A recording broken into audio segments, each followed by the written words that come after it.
All right, we're going to go ahead and get started today. Today we're going to go through basically a little more into how we're going to do compilation in this course. Last class we talked about how to navigate the command line. Now we're going to talk about how do we actually compile programs and run them inside of our Linux environment. And we'll start looking into a couple of tools to make our lives at least easier in order to help us compile quickly and run quickly, as well as when we get into errors or have errors, how do we approach debugging them and figuring out what's going on. Okay. First off, a little background on Linux. Right now I use Linux, but the Linux and Unix philosophy are actually very similar. Inside of Linux, we consider everything as a file, so you can, well, almost everything. As much as they can make everything a file, they make everything a file. So if you need to access your, I mean, obviously accessing files is easy, but if you need to access your network card, you actually open a file that's in /dev in order to interface with your network card, as well as your serial ports, printers, and even your graphics card is exposed as a file. Good morning.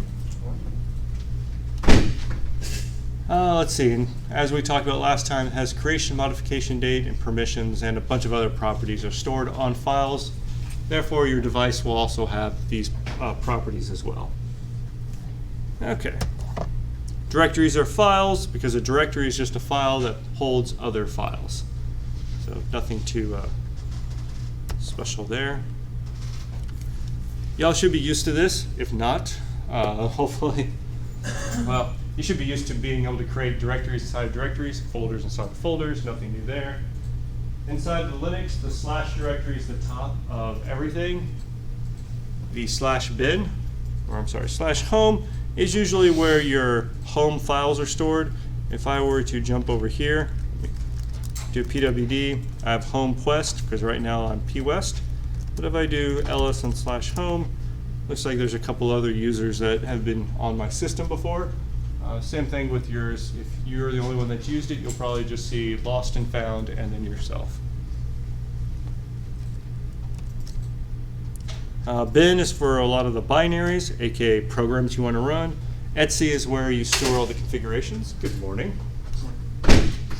Lib is for system libraries. In Windows, these are DLLs. In the Nix world, they're .so, standing for shared objects. And dev is where a bunch of your physical devices are laid out. All right, might look something like this.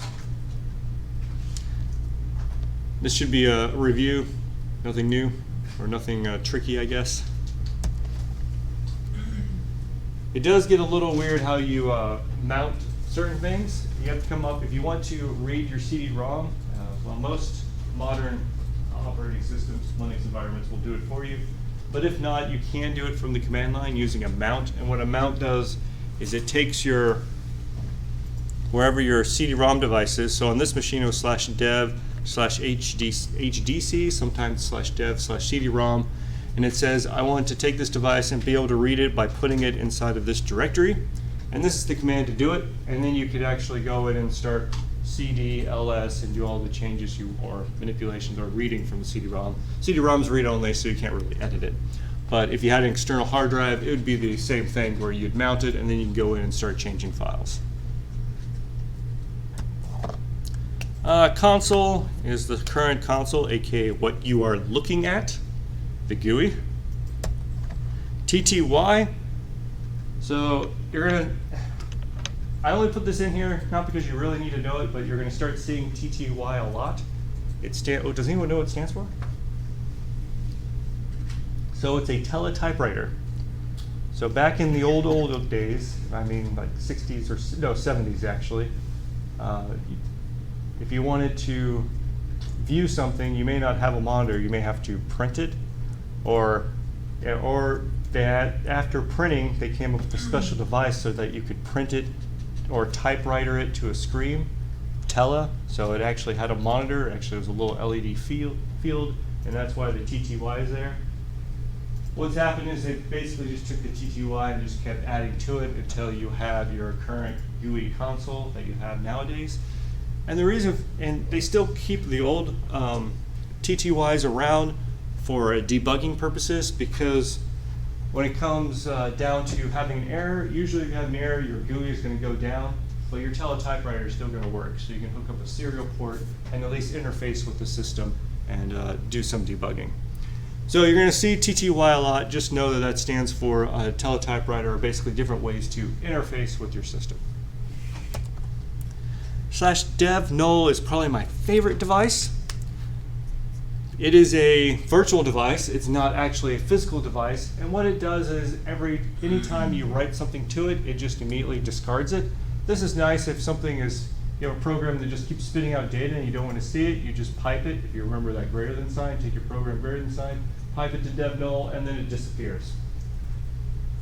I like piping complaints to dev null. It's my favorite place to put them. Okay. Now, why did I have everyone log in this morning? So we're going to start using tmux, which is a terminal multiplexer. What does that mean? It means we can all basically edit the same terminal from our screen. So we're going to go ahead and I'm going to jump over and show you how we go about doing that. I'm going to clear here. If you're from or you're on the command line, you're going to type this. Right now, I have a virtual machine running on my laptop, and it currently has the IP right there, 192.168.208.69.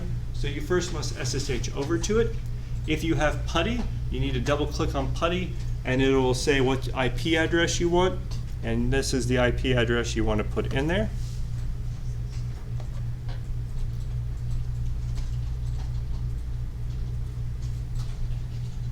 All right. I'm going to hit enter. The password for student, is student. And then you should have some prompt that looks like this. When you see this, you want to type in tmux att, which is tmux attach. Yes. So you're on, okay, so you need a PuTTY. Did they get rid of PuTTY? Yeah, it's not on there. Oh, who did that? Okay, anyways. Go Google PuTTY real quick. It's the quickest install ever. Yep, first one. Let's see, download stable. Yeah, I know. There's too much text on the ground. And I'm watching. We want, there's an installer. Wow. Go down to the binary file, just right click on 64-bit, and right click, oh, your first click will work too. All right, just click on it. Okay, good. Host name is the IP address. What's the password again? Student. It's not a very secure system.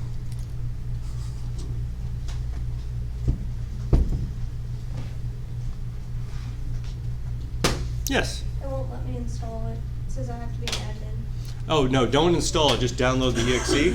So scroll down past the MSI file and just right click Save As on the putty.exe. It won't. There we go. Now on the web page, yes.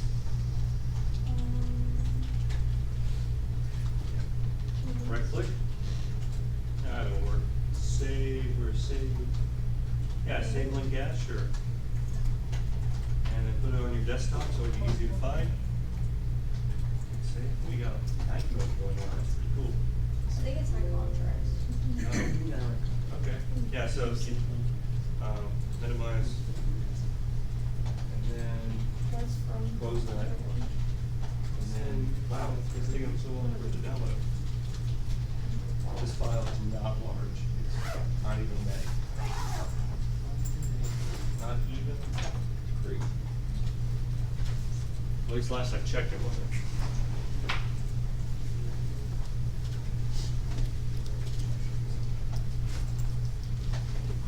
Don't you want like that?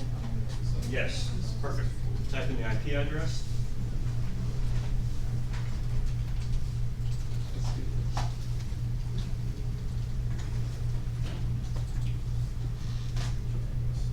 Yes.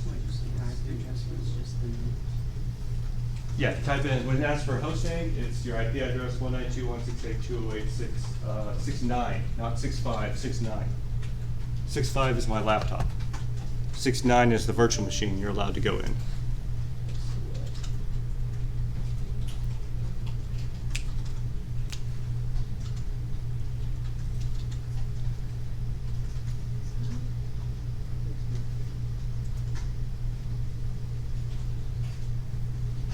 All right, how are we doing? Yes, just click yes. You trust me, right? That was the do you trust your professor question.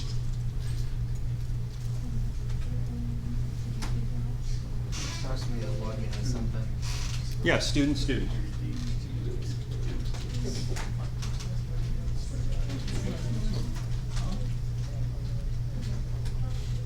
All right, everyone to this one yet?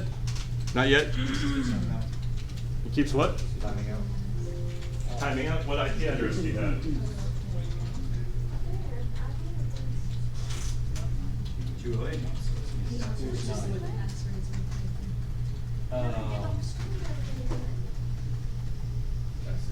Are you connected to the wireless or the WAN? I think you're connected to the wireless. Yeah, you can't. It won't find it on the wireless. It's supposed to be weird looking. Supposed to have all the Network connected. Yes, you got it. All right. Oh yeah, you're good to go. Oh, you don't need to do TMUX attach again, just once. yeah. So you're already in TMUX. Yeah. Dr. West. Yes. Yeah, that's exactly it. The whole point is everyone is on the same screen. Also, please maximize that window. Perfect. Well, at least make it bigger. I guess that's a little annoying. Yeah, make the window a little bigger. You know, I know what's wrong. I mean, technically you have the power to make us all tiny if you really wanted to, but don't do that to us. All right, yeah, we're getting there. Okay, so TMUX attach. I'm going to go ahead and attach TMUX. The nice thing about TMUX is you should all be logged into the same screen and see what it is I'm typing. Yes. No. Yep. Yes and no. Did you do TMUX attach first? It's broken. Oh no, you haven't logged in yet. No, I did log into it and it couldn't let me get in student. So Oh yeah, 192.168. Can I type it in again? 208. Dot 69. 9.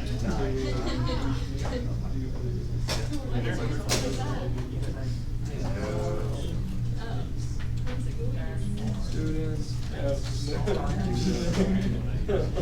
TMUX base ATT.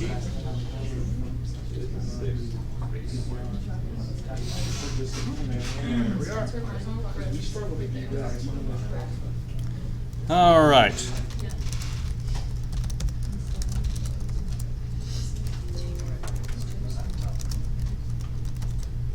We're going to do this actually. O2-make files. All right, so just so you understand, someone else type. There we go. That wasn't me. Was that? Okay. All right. So hopefully at least most of y'all are in here. The nice thing about this is we can do a group coding. That way I can start coding and then y'all can, and then I can help you out and eventually be in the background basically coaching you through this. That way you will learn a lot better what's going on. Oh, by the way, to exit, it's Control B and then D. So Control B, D gets you out of TMUX, and then to reattach, do TMUX attach to go back. So if you need to exit, you can do that, although most of y'all will probably just close the PuTTY window, which is just fine.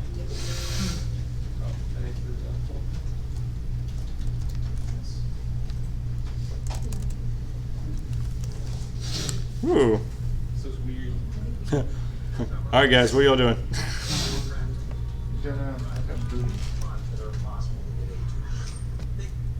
Well, how many TMUXs do we have? Oh my goodness. All right, now try and TMUX attach. Whew. I think we have too many TMUX sessions running. Too many.